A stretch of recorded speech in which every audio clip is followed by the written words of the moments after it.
On a lonely stretch of desert, under an indifferent sun that had witnessed eons of time and dust, an old shepherd named Moses stood before a sight that defied the very laws of nature. A bush, vibrant green against the arid landscape, burned with an unearthly fire, yet the flames did not consume it. The air, usually alive with the whispers of the wind, was strangely still, heavy with an inexplicable holiness. In that profound moment, a sliver of heaven itself broke into the earthly realm, piercing the mundane with the miraculous. A voice, resonant with an authority that caused the very ground beneath Moses' worn feet to tremble, spoke his name not in anger, but with an inflection that bespoke ancient knowledge and infinite power. Moses, Moses. In that sacred, trembling exchange, a revelation unfolded, a truth so profound it would echo through the corridors of human history and resonate through eternity itself. "I am that I am," declared the voice. These words, simple in their syntax yet boundless in their meaning, were not merely for the ears of one desert wanderer. They transcended the harsh sands of Midian, soared beyond the imposing shadow of Pharaoh's throne, and unveiled the very essence of God's being. It was a declaration of an unchanging, self-existent nature, a being without beginning or end, utterly independent and eternally present. When the divine voice utters, "I am," it is not merely a statement of historical fact or a prophecy of future events. It is a declaration of presence, a profound assurance that God is not confined to the annals of the past or the horizons of tomorrow, but is the God of times, this very moment, asterisk. The God who sees you, who hears the silent cry of your heart, who is intimately present in your deepest, most desperate need. Moses, a man marked by exile and burdened by his past, stood barefoot, feeling the heat of the unconsuming fire and the immense weight of an unexpected call. Yet, beneath the awe, he trembled with a very human weakness. This is where so many of us find ourselves, called by a voice we barely understand, standing on holy ground, yet feeling impossibly small. But in those foundational words, "I am," God was imparting a truth that would sustain generations. Your strength may fail, your eloquence may falter, your courage may wane, but I will not. I am enough for you. This was not just a title whispered in the desert, it was a promise, a lifeline cast into the tumultuous seas of human uncertainty, a declaration that when every other foundation shifts and crumbles, he remains. Tonight, as we embark on this journey together, let these words penetrate beyond mere understanding and resonate as God's living word to you, a timeless echo of his unwavering presence. I am, and I am with you. The desert had been Moses' sanctuary and his prison for 40 long years. Once a prince destined for the grandeur of Egypt's palaces, for a life of power and influence, he had become a fugitive, a shepherd tending sheep that weren't even his own. His past was a tapestry woven with threads of ambition, a tragic outburst of violence, and the crushing weight of failure. Had you looked upon him that day, you would not have seen a future liberator, but a man who had fled his destiny, a soul scarred by regret. The silence of the desert was broken only by the rustle of wind through ancient rocks, a constant reminder of his forgotten life. Then, the impossible happened. A bush, unremarkable in itself, burst into flame, yet remained undiminished, its leaves verdant amidst the inferno. The sight, both bewildering and captivating, drew Moses closer, compelled by a curiosity that transcended the ordinary. But it was what transpired next that would irrevocably alter the course of history. A voice, unlike any human utterance, deep and ancient, called his name, Moses, Moses. It was the voice of the God of his ancestors, Abraham, Isaac, and Jacob, a name whispered in ancient covenants, now spoken with immediate, living power. "Here I am," Moses stammered, his response a testament to both fear and obedience. In that hallowed moment, God commanded him to remove his sandals, for the very ground upon which he stood was consecrated. And then came the audacious call, one Moses could never have anticipated, to return to Egypt, to confront the might of Pharaoh, and to lead God's enslaved people to freedom. Fear, cold and sharp, gripped Moses. His voice faltered, a torrent of questions spilling from his lips. Who am I that I should go to Pharaoh? What if they do not believe me? I am not eloquent. Beneath these surface inquiries lay the same profound doubts that plague many of us. I am not enough. God's response was not a catalogue of Moses' potential abilities, nor a reminder of some latent talent. Instead, God offered something infinitely greater, himself. When Moses, seeking a name, an authority to present to a skeptical people, asked, "What shall I say if they ask me your name?" God declared, "I am that I am." It was as if God was saying, "Moses, this monumental task is not predicated on your qualifications, your oratorical skills, or your past. It is entirely about my presence. You don't have to be enough, because I am enough. My self-sufficiency is your resource." When God steps into our profound weakness, he doesn't merely mend our broken parts. He becomes the inexhaustible source of our strength. The burning bush was more than a spectacle. It was a living tableau of what happens when God's presence inhabits a fragile human vessel. We, like dry branches, may feel insignificant, but with him we burn with a divine fire that illuminates without consuming, purifies without destroying. Your calling, whatever its nature, will never be realized by your own limited strength. It will only come to fruition when you stand bare, stripped of pretense, before God, surrender your fears, and hear his whisper resonate deep within your soul. I am with you. In the ancient world, a name was not a mere label. It was an embodiment of character, authority, and identity. It revealed the very essence of a person or a deity. Thus, when Moses, in his spiritual and practical uncertainty, inquired of God, "What is your name?" he was not seeking a simple appellation. He was pleading for revelation, an unveiling of the divine essence.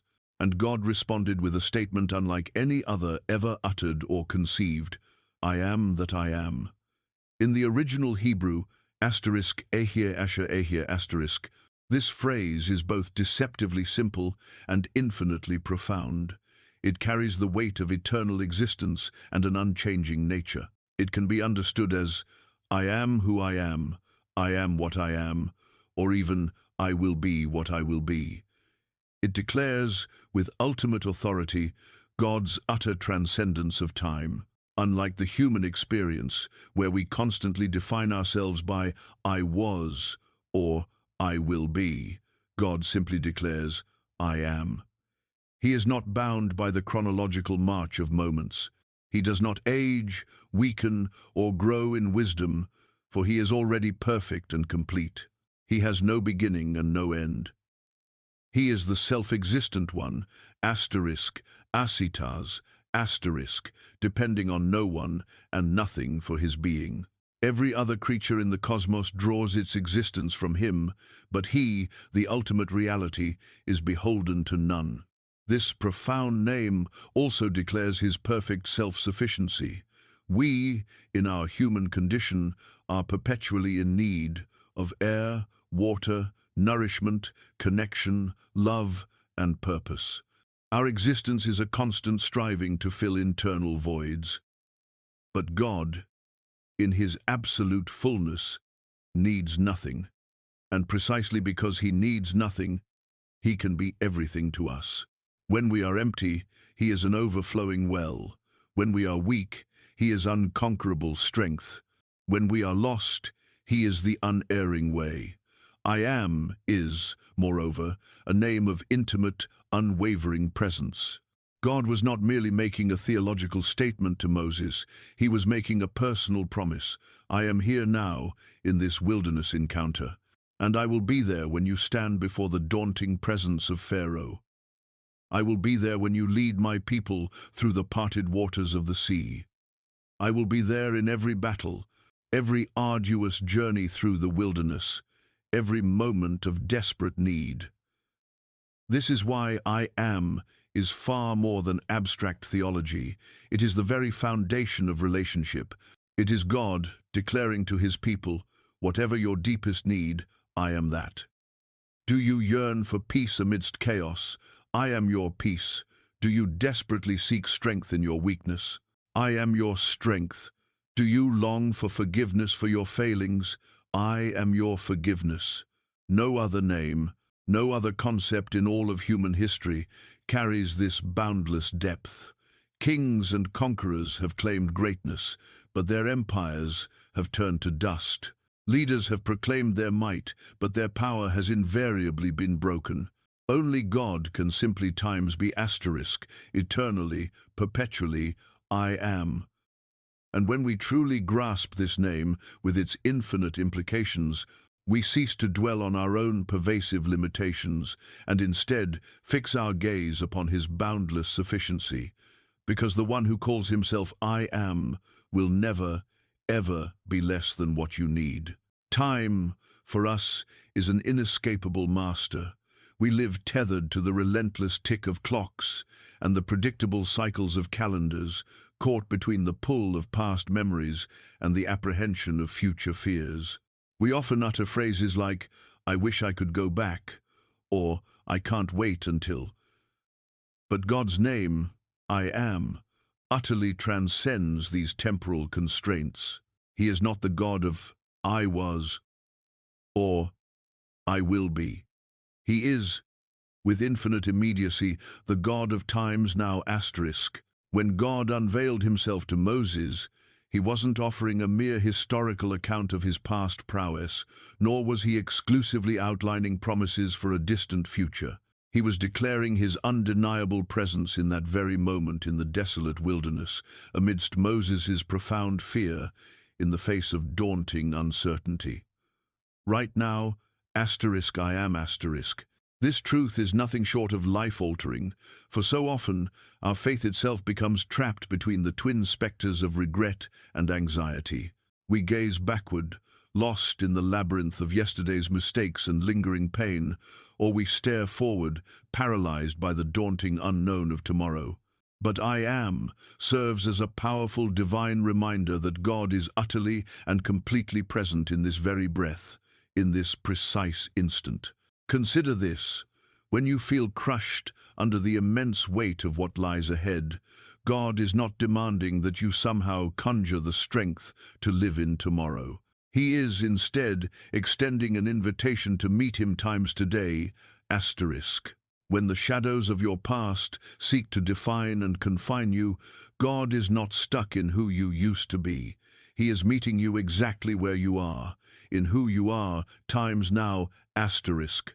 In the wilderness, the nation of Israel learned this profound lesson repeatedly. God did not provide them with manna enough for a week or a month. He gave it fresh, each and every morning. Why?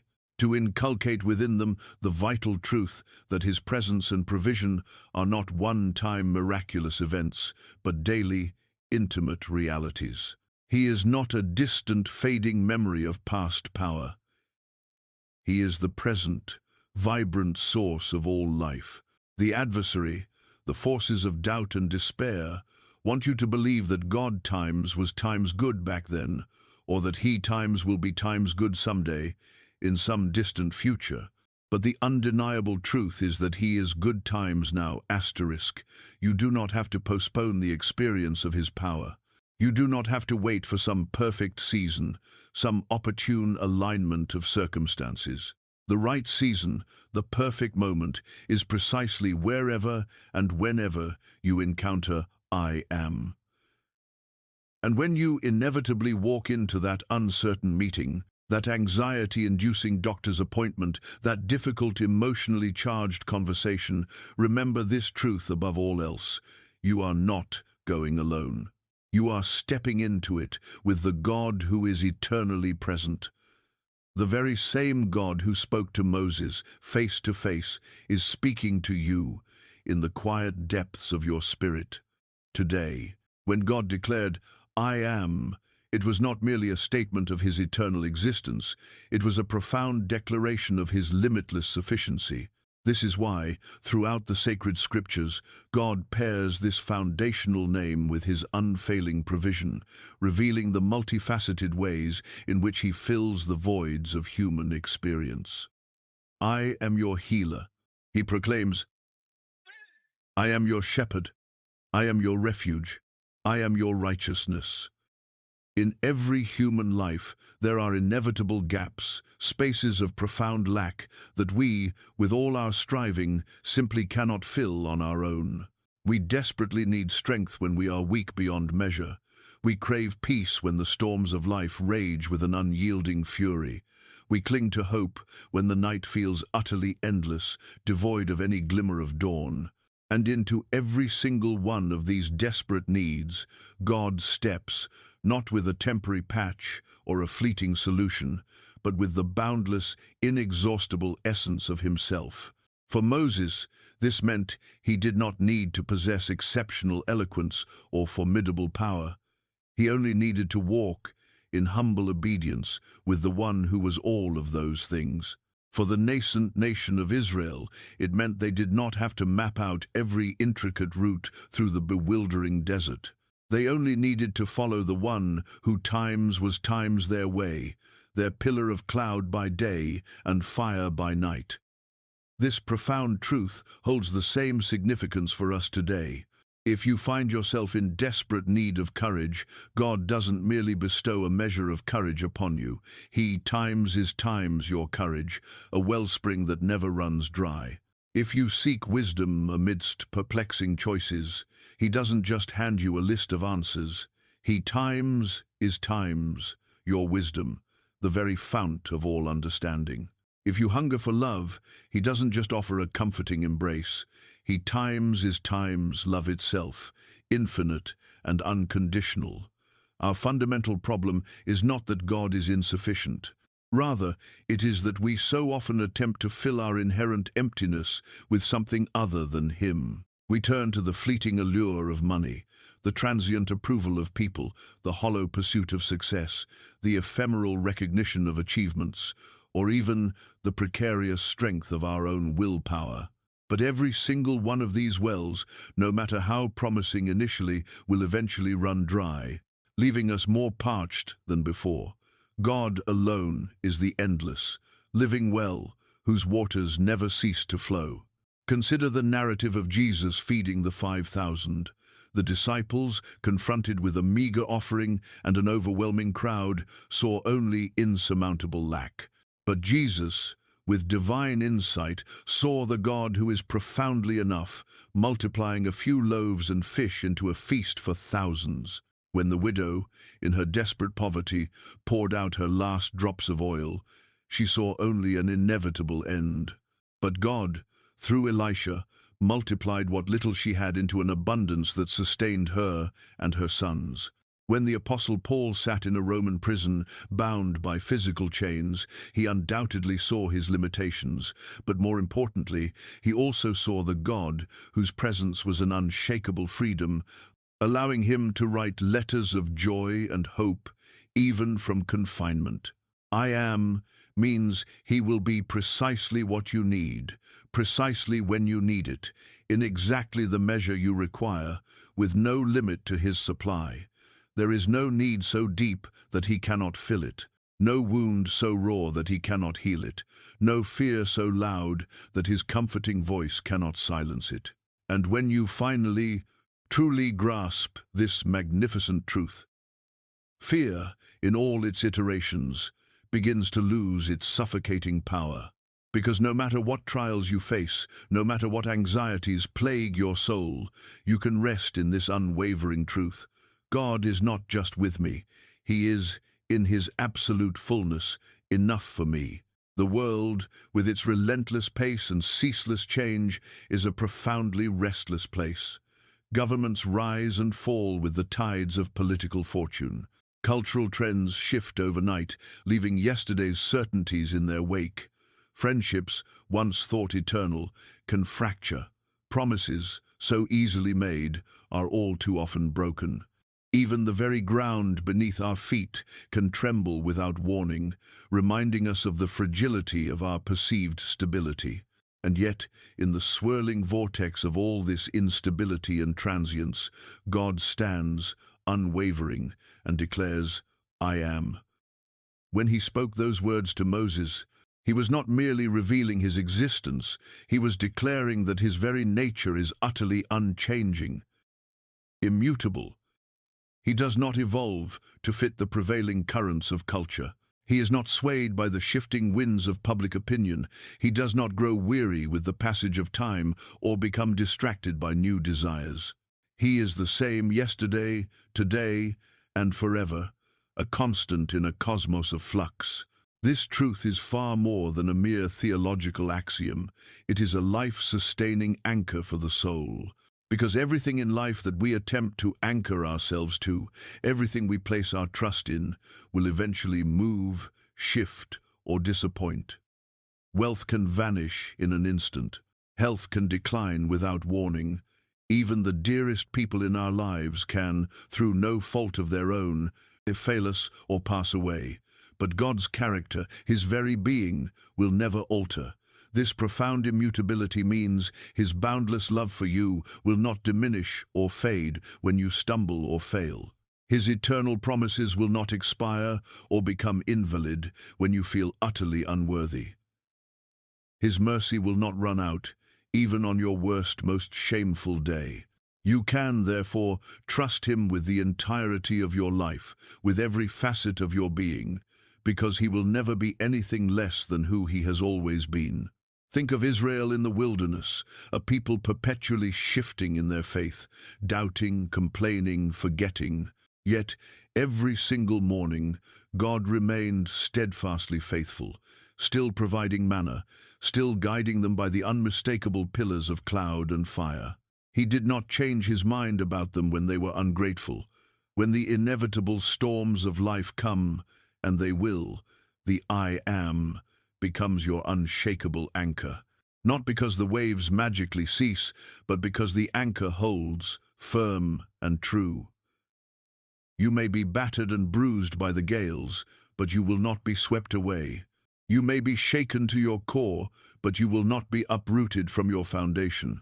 And when you feel like you're losing your grip, remember this profound comfort. Your safety is not predicated on how tightly you times hold to him, but on how unshakably he times holds to you. That is the liberating power of I am, the God who cannot be moved. Centuries after Moses stood spellbound before the unconsuming fire, another Jewish man, walking the dusty roads of Judea, stood before a crowd of skeptical religious leaders. He spoke words that reverberated with divine authority and shook them to their very core. Before Abraham was, I am. In that electrifying moment, Jesus of Nazareth was not merely uttering a poetic or philosophical statement. He was unequivocally claiming for himself the very name God had revealed to Moses.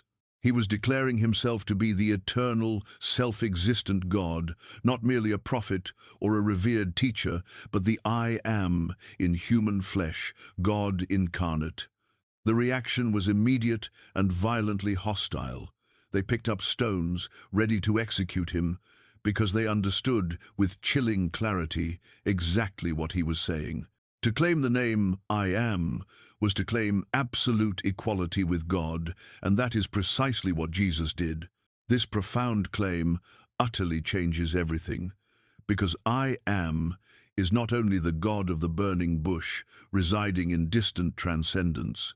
He is also the Savior who walked among us, touched the outcast lepers, commanded the raging storms into submission, and wept with deep human empathy at the graveside of a friend.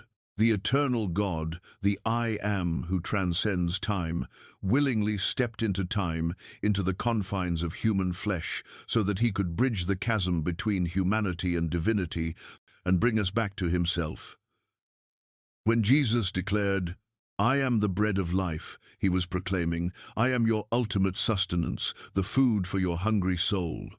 When he said, "I am the light of the world," he was asserting, "I am your unfailing guidance in the darkest of nights, the dispeller of shadows." When he spoke, "I am the good shepherd," he was assuring us, "I am the one who will never abandon you, who will lay down his life for you." The cross, far from being the defeat of I am, was its ultimate sacrificial victory. The one who times is time's life itself, willingly laid down his life, not to be conquered, but to utterly destroy the power of death and sin. And the resurrection, 3 days later, was the unshakable, undeniable proof that I am cannot be vanquished by grave or hell. This is why our faith is not built upon a distant, detached God, but upon the living Christ, who still, even today, says to you, "I am with you always, even to the end of the age."